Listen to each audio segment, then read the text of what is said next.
میڈسٹینڈ اپنی بیماری کو سمجھیے۔ السلام علیکم خواتین و حضرات، پروفیسر عزیز الرحمان میڈسٹینڈ اپنی بیماری کو سمجھیے کی طرف سے یہ ویڈیو ہے۔ اگر آپ کا سوڈیم کم ہو جائے، ہم ٹیکنیکلی اس کو بولتے ہیں ہائپونیٹریمیا، لیکن آپ سمپلی یہ سمجھ لیجئے کہ جسم میں نمک کی کمی ہو گئی، جس کو ہم سوڈیم کہتے ہیں۔ یہ ایک تو وہ صورت ہوتی ہے جب مریض کو بہت زیادہ موشن لگے ہوئے ہوں، یا اس کو الٹیاں آ رہی ہوں، یا بہت زیادہ بیمار ہو ہاسپٹل میں، ایسے میں سوڈیم کم ہو جاتا ہے۔ وہ تو ہاسپٹل میں ڈاکٹرز ہی ٹریٹ کرتے ہیں، اس میں میرے خیال میں آپ کو کچھ زیادہ جاننے کی ضرورت نہیں۔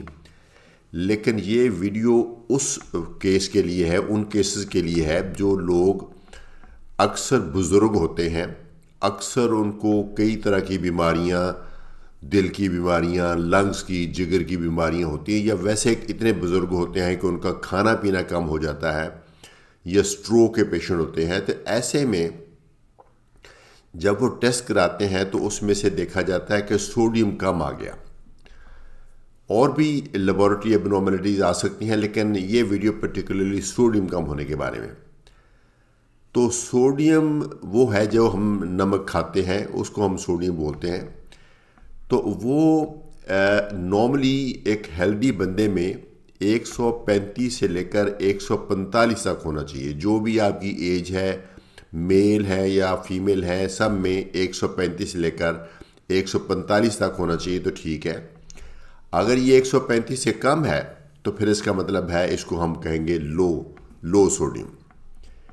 کتنا کم ہے؟ یہ ہو سکتا ہے تھوڑا سا ہی کم ہو، لیکن اگر یہ 120 کے قریب ہو جائے تو یہ ایک بہت خطرناک سی سچویشن ہوتی ہے۔ جو بات میں آپ کو واضح کرنا چاہتا ہوں وہ یہ ہے کہ سوڈیم کے لو ہونے کی، خاص طور پہ اگر یہ 135 سے لے کر 125 کے بیچ میں ہے، تو کوئی خاص سمٹم اس طرح کی نہیں ہوتی جو فوری طور پہ مریض بتائے کہ مجھے یہ ہے، اور اس کے ساتھ ہمیں پتہ چل جائے کہ لو سوڈیم کا کیس ہے۔ بڑی ویگ سی سمٹم ہوئیں گی، کمزوری سی ہوگی، نکاح سی ہوگی، انرجی نہیں ہوگی، اس طرح کی علامات ہوتی ہیں۔ بلڈ پریشر بھی لو ہو سکتا ہے۔ لیکن اگر یہ 125 سے بھی نیچے آ جائے تو پھر خاص سے زیادہ سمٹم آ سکتی ہیں۔ غنودگی ہو سکتی ہے، بے ہوشی ہو سکتی ہے۔ جب 120 سے نیچے آتا تو دورے بھی پڑ سکتے ہیں، یعنی ایک خطرناک سچویشن ڈیولپ ہو سکتی ہے۔ وہ ایسا کیوں ہے کہ جب بندے کے جو سوڈیم کم ہوتا ہے، جو نمک کم ہوتا ہے، تو جو آپ کے برین کے سیلز ہیں وہ فلوئڈ سک کرتے ہیں۔ چونکہ ان کے اندر سوڈیم ٹھیک ہے، باہر سوڈیم کم ہے، تو جو ایک آسموسس کا پروسیس ہے، آپ کو پتہ ہی ہے اگر آپ نے کیمسٹری پڑھی ہے، تو جو نیورونز ہیں، جو برین سیلز ہیں، ان کے باہر سے جو پانی ہے وہ سیلز کے اندر چلا جاتا ہے، اور سیلز جو نیورون پھول جاتے ہیں، اس کی وجہ سے کئی طرح کی دماغی علامات آ جاتی ہیں۔ تو بظاہر کچھ نہیں پتہ چل رہا ہوتا، لیکن اس کے ساتھ کافی سیریس مسئلے آ سکتے ہیں، اس لیے اس کو آئیڈینٹیفائی کر کے اس کو ٹریٹ کرنا ضروری ہے۔ تو اگر آپ کی رپورٹ میں سوڈیم کم آیا ہے، ایک یہ بھی دیکھا ہے کہ آج کل لوگ لیبارٹری میں جا کے کہتے ہیں سارے ٹیسٹ کرا لیتے ہیں، تو سارے جب ٹیسٹ کراتے ہیں تو اس میں سوڈیم بھی ہوتا ہے۔ تو سوڈیم جب لو ہو جاتا ہے تو اس صورت میں آپ اپنے ڈاکٹر سے ضرور مشورہ کریں۔ یہ پھر آگے ایک ٹیکنیکل سا سوال ہے کہ یہ سوڈیم کیوں کم ہو گیا۔ اس کی وجہ ایک تو یہ ہو سکتی ہے کہ آپ کا انٹیک کم ہے، اور ایک اس کی وجہ یہ ہو سکتی ہے کہ آپ کا جو باڈی میں سے جو لاسز ہیں سوڈیم کی وہ زیادہ ہیں۔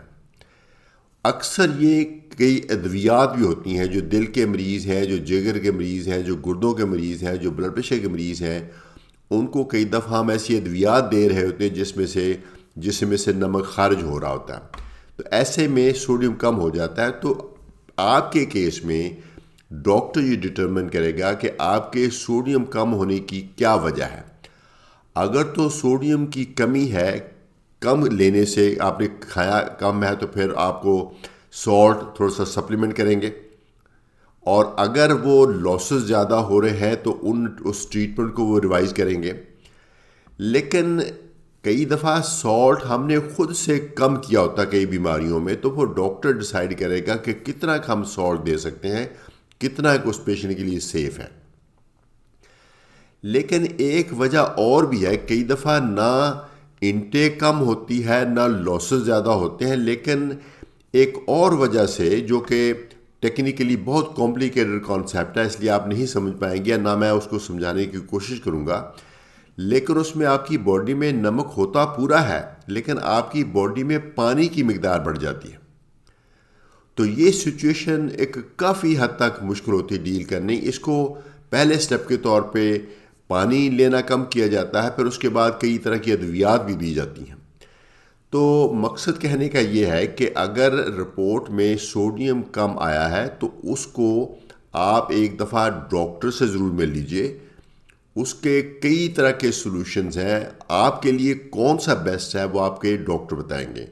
ممکن ہے کہ آپ کو بتایا جائے کہ سوڈیم کا انٹیک بڑھا لیں۔ سوڈیم کا انٹیک بڑھانے کا بڑا آسان طریقہ ہے، جو ہم کھانا کھاتے ہیں اس میں تھوڑا سا سالٹ ایکسٹرا ڈال لیں، فروٹ لیتے ہیں تو اس پہ تھوڑا سا سالٹ ڈال لیں، دہی لیتے ہیں تو اس پہ تھوڑا سالٹ ڈال لیں، جوس پیتے اس میں تھوڑا سا سالٹ ڈال لیں، عام جو ٹیبل سالٹ ہوتا ہے وہ ڈال لیں۔ لیکن کئی دفعہ مریض کچھ ایسے بھی ہوتے ہیں، خاص طور پہ جو بزرگ ہوتے ہیں، وہ ان کا کھانا اتنا کم ہو جاتا ہے کہ ان میں زیادہ سالٹ ڈال نہیں سکتے۔ پھر ایسے لوگوں کو ہم سالٹ کے کیپسولز بنا کے دیتے ہیں۔ وہ عام طور پہ بنے بنائے نہیں ملتے، وہ فارمیسی والے وہ آپ کو کیپسولز کے جو شیل ہے اس کے اندر نمک ڈال کے وہ آپ کو بنا کے دیں گے کتنے 500 ملی گرام کا۔ وہ آپ کے ڈاکٹر کی ہدایت کے مطابق آپ 1 یا 2 یا 3 کیپسول ڈیلی لیں گے تو اس سے بھی سوڈیم ٹھیک ہو جائے گا۔ تو اگر یہ اس کی کوئی اور وجہ ہے تو پھر وہ یقیناً آپ کا ایک مستند ڈاکٹر ہی بتا سکے گا کہ آپ کے یہ سوڈیم کم ہونے کی کیا وجہ ہے، تو اس کا کیا علاج ہے۔ لیکن سوڈیم کم اگر ہے تو اس کا علاج ہونا ضروری ہے۔ اجازت چاہوں گا، پروفیسر عزیز الرحمان، میڈی اسٹینڈ، اپنی بیماری کو سمجھیے۔